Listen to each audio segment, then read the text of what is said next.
Ils sont 992, hommes et femmes, tous ex-associés au FRCI.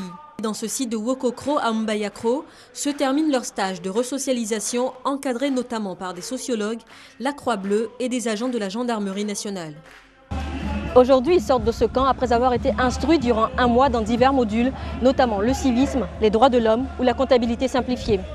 Ils bénéficient pendant leur resocialisation d'une prise en charge psychologique qui leur permet de surmonter leur traumatisme ou de décrocher de certaines addictions telles que la drogue ou l'alcool.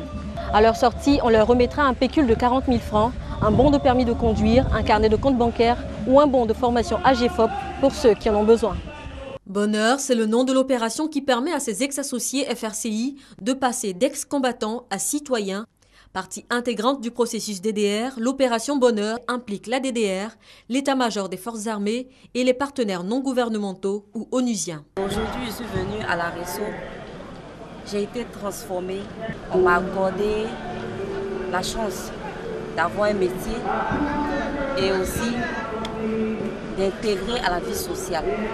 C'est la meilleure des choses qu'il a pu faire pour les ex-combattants qui sont. Pour pouvoir réintégrer durablement la vie sociale, Brigitte et les autres recevront chacun 800 000 francs CFA directement sur leur compte bancaire. La somme servira à financer leurs différents projets préparés pendant les stages de resocialisation. 2120 ex-associés sur 5600 estimés sont déjà passés par la Resso. L'opération Bonheur se poursuit, mais s'achèvera le 30 juin à l'instar du processus DDR. Le président était très clair là-dessus, ça a été répété à plusieurs reprises. Il n'y a plus de place, il n'y a plus de matricule militaire. Nous avons fait des campagnes de sensibilisation pour leur dire que c'est maintenant qu'il faut que vous veniez. Il faut venir maintenant, autrement ce sera trop tard. Parce qu'un processus du DDR, je vais vous dire, ça coûte cher. C'est un processus qui coûte beaucoup d'argent à l'État de Côte d'Ivoire et aux contribuables ivoiriens. Donc il faut à un moment donné que ça s'arrête. Près de 74 000 ex-combattants relevaient de la DDR à sa création en 2012.